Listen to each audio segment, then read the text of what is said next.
लगभग 4 वर्ष हुए। ब्रजराज बाबू की पत्नी का स्वर्गवास हो गया था। बुढ़ापे के पत्नी वियोग का दुख बूढ़े ही समझ सकते हैं। लेकिन इस बात को जाने दीजिए, उनकी लाडली बेटी माधवी इस 16 वर्ष की उम्र में अपना पति गंवा बैठी है। उससे ब्रजराज बाबू के बदन का आधा लहू सूख गया है। उन्होंने बड़े शौक और धूमधाम से अपनी कन्या का विवाह किया था। वह स्वयं धन संपन्न थे, इसलिए उन्होंने धन की ओर बिल्कुल ध्यान नहीं दिया। लड़के के पास धन संपत्ति है या नहीं, इसकी खोज नहीं की। केवल यह देखा कि लड़का पढ़ लिख रहा है, सुंदर है, सुशील है, सीधा साधा है। बस यही देखकर उन्होंने माधवी का विवाह कर दिया। 11 वर्ष की उम्र में माधवी का विवाह हुआ था। 3 वर्ष तक यह अपने पति के यहाँ रही। प्यार दुलार सब कुछ उसे मिला था, लेकिन उसके पति योगेंद्र नाथ जीवित नहीं रहे। माधवी के इस जीवन के सारे अरमानों पर पानी फेर कर और ब्रजराज बाबू के कलेजे में बरछी भोंक कर वह स्वर्ग सिधार गए। मरने के समय जब माधवी फूट फूट कर रोने लगी, तब उन्होंने बहुत ही कोमल स्वर में कहा था, माधवी, मुझे इसी बात का सबसे अधिक दुख है कि मैं तुम्हें छोड़कर जा रहा हूँ। मुझे अपनी मृत्यु का दुख नहीं, दुख है तो इस बात का कि तुम्हें जीवन भर कष्ट भोगने पड़ेंगे। मैं तुम्हें आदर सम्मान कुछ भी तो नहीं दे सका। इसके बाद योगेंद्र नाथ के सीने पर आंसुओं की धारा बह चली थी। माधवी ने उनके आंसू पोंछते हुए कहा था, जब मैं फिर तुम्हारे चरणों में आकर मिलूं, तब आदर मान देना। योगेंद्र नाथ ने कहा था, माधवी, जो जीवन तुम मेरे सुख के लिए समर्पित करती, वह जीवन अब सभी के सुख के लिए समर्पित कर देना। जिनके चेहरे पर दुख और उदासी दिखाई दे, उसी चेहरे को प्रफुल्लित करने का प्रयत्न करना। और क्या कहूँ माधवी। इसके बाद फिर आंसू मचलकर बहने लगे। माधवी ने उन्हें फिर पोंछ दिया, तुम सतपथ पर रहना, तुम्हारे पुण्य प्रताप से ही मैं तुम्हें फिर पा सकूंगा। तभी से माधवी बिल्कुल बदल गई है। क्रोध, द्वेष, हिंसा आदि जो भी उसके स्वभाव में शामिल थे, उन सबको उसने अपने स्वामी की चिता की भस्म के साथ साथ सदा सदा सर्वदा के लिए गंगा जल में प्रवाहित कर दिया है। जीवन में जो भी साध और आकांक्षाएं होती हैं, विधवा हो जाने पर कहीं चली नहीं जाती। जब मन में कोई साध सिर उठाती है, तो वह अपने स्वामी की बात सोचने लगती है। जब वह नहीं है, तब फिर यह सब क्यों? किसके लिए दूसरों से डाह करूं? किसके लिए दूसरों की आंखों के आंसू बहाऊं? और यह सब हीन प्रवृत्तियां उसमें कभी थी भी नहीं। वह बड़े आदमी की बेटी है, ईर्ष्या द्वेष उसने कभी सीखा भी नहीं था। उसके बगीचे में बहुत से फूल खिलते हैं।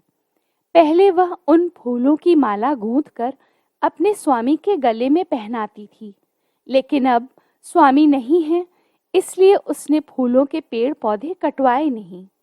अब भी उन पर उसी प्रकार फूल खिलते हैं, लेकिन वह धरती पर गिरकर मुरझा जाते हैं। अब वह उन फूलों की माला नहीं पिरोती, उन सबको इकट्ठा करके अंजलि भर भर कर दीन दुखियों को बांट देती है। जिसके पास नहीं है, उन्हीं को देती है। इसमें जरा भी कंजूसी नहीं करती, जरा भी मुंह भारी नहीं करती। जिस दिन ब्रिज बाबू की पत्नी परलोक सिधारी, उसी दिन से इस घर में कोई व्यवस्था नहीं रह गई थी। सभी लोग अपनी अपनी चिंता में रहते, कोई किसी की ओर ध्यान न देता। सभी के लिए एक एक नौकर मुकर्रर था। हर नौकर केवल अपने मालिक का काम करता था। रसोई घर में रसोइयां भोजन बनाता और एक बड़े अन्न सत्र की तरह सब अपनी अपनी पत्तल बिछाकर बैठ जाते। किसी को खाना मिल पाता, किसी को ना मिल पाता। कोई इस बात को जानने का प्रयत्न भी ना करता। लेकिन जिस दिन माधवी भादो मास की गंगा की तरह अपना रूप, स्नेह और ममता लेकर अपने पिता के घर लौट आई, उसी दिन से घर में एक नया बसंत लौट आया। सभी लोग उसे बड़ी बहन कहकर पुकारते हैं। घर का पालतू कुत्ता तक शाम को एक बार बड़ी बहन को अवश्य देखना चाहता है। मानो इतने आदमियों में से उसने भी एक को स्नेहमयी और दयामयी मानकर चुन लिया है। घर के मालिक से लेकर नायब, गुमाश्ते, दास दासियां बड़ी दीदी पर ही निर्भर रहते हैं। कारण कुछ भी हो, लेकिन सभी के मन में यह धारणा बैठ गई है कि बड़ी दीदी पर हमारा कुछ विशेष अधिकार है। स्वर्ग का कल्पतरु इनमें से किसी ने कभी नहीं देखा। यह भी नहीं जानते कि कभी देख पाएंगे या नहीं, इसलिए उसके बारे में कुछ कह नहीं सकते। लेकिन ब्रजबाबू की गृहस्थी के सभी लोगों ने एक कल्प वृक्ष पा लिया है। उसी कल्प वृक्ष के नीचे आकर वह हाथ फैलाते हैं और मन चाही वस्तु पाकर हंसते हुए लौट जाते हैं। इस प्रकार के परिवार के बीच सुरेंद्रनाथ ने एक नए ढंग का जीवन व्यतीत करने का मार्ग देखा। जब सभी लोगों ने सारा भार एक ही व्यक्ति पर डाल रखा है, तो उसने भी वैसा ही किया। लेकिन अन्य लोगों की अपेक्षा उसकी धारणा कुछ और ही प्रकार की है। वह सोचता है कि बड़ी दीदी नाम का एक जीवित पदार्थ इस घर में रहता है। वही सबको देखता सुनता है, सबके नाज नखरे बर्दाश्त करता है और जिस जिस चीज की आवश्यकता होती है वह उसे मिल जाती है। कलकत्ता की सड़कों पर घूम घूम कर उसने अपनी चिंता करने की आवश्यकता थोड़ी सी जानी समझी थी, लेकिन इस घर में आने पर वह इस बात को एकदम भूल गया कि कोई ऐसा दिन भी था जब मुझे स्वयं अपनी चिंता करनी पड़ी थी या भविष्य में फिर कभी करनी पड़ेगी। कुर्ता, धोती, जूता, छाता, घड़ी, जो कुछ भी चाहिए सभी उसके लिए हाजिर है। रुमाल तक कोई उसके लिए अच्छी तरह सजा कर रख जाता है। पहले कौतूहल होता था और वह पूछता था, यह सब चीजें कहाँ से आईं? उत्तर मिलता, बड़ी दीदी ने भेजी हैं।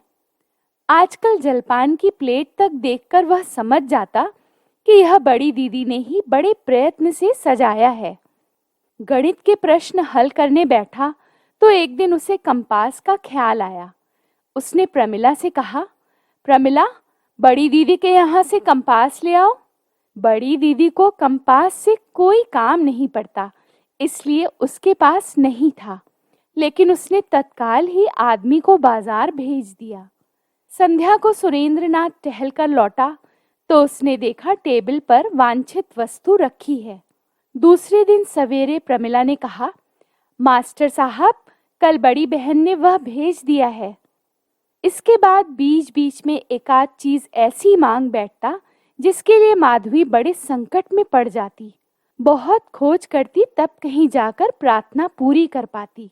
फिर भी यह कभी न कहती कि मैं यह चीज नहीं दे सकूंगी। कभी वह अचानक ही प्रमिला से कह बैठता, बड़ी दीदी से 5 पुरानी धोतियां ले आओ, भिखारियों को देनी है। नई और पुरानी धोतियां छांटने की फुर्सत माधवी को हर समय नहीं रहती, इसलिए वह पहनने की ही 5 धोतियां भेज देती और फिर ऊपर की खिड़की से देखती कि 4-5 गरीब जय जयकार करते चले जा रहे हैं। उन लोगों को कपड़े मिल गए।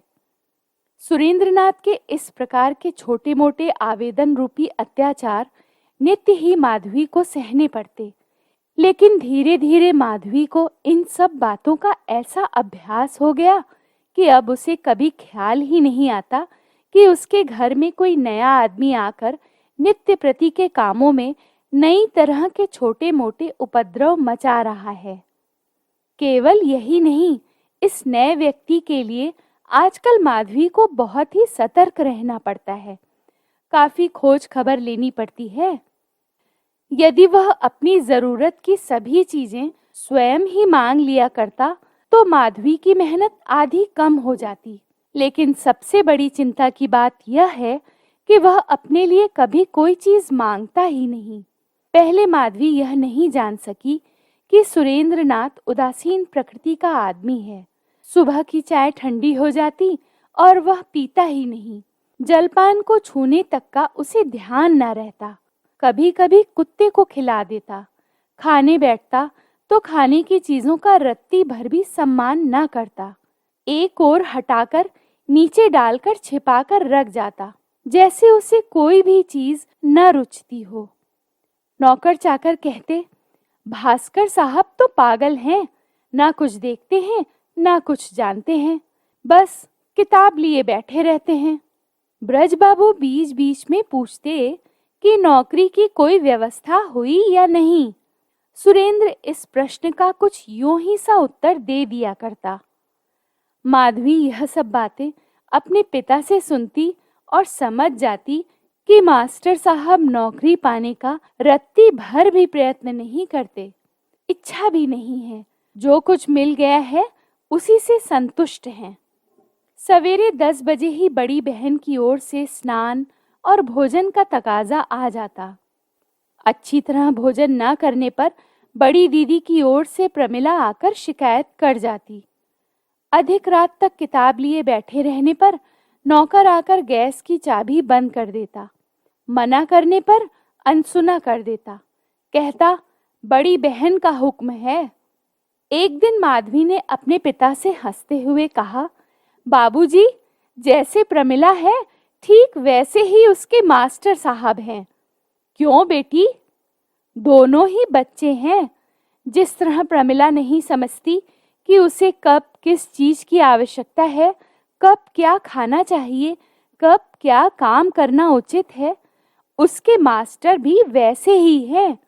अपनी आवश्यकताओं को नहीं जानते, फिर भी असमय ऐसी चीज मांग बैठते हैं कि होश हवास ठीक रहने की हालत में कोई व्यक्ति उसे नहीं मांग सकता। ब्रज बाबू कुछ समझ नहीं सके, माधवी के मुंह की ओर देखते रहे। माधवी ने हंसते हुए पूछा, तुम्हारी बेटी प्रमिला समझती है कि उसे कब किस चीज की जरूरत है? नहीं समझती। और असमय उत्पात करती है? हाँ, सो तो करती है।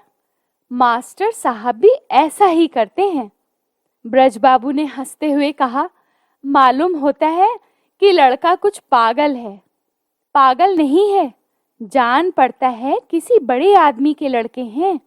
ब्रज बाबू ने चकित होकर पूछा, कैसे जाना? माधवी जानती नहीं थी, केवल समझती थी। सुरेंद्र अपना एक भी काम स्वयं नहीं कर सकता था। वह हमेशा दूसरों पर निर्भर रहता था। अगर कोई दूसरा कर देता है तो काम हो जाता है, और अगर नहीं करता तो नहीं होता।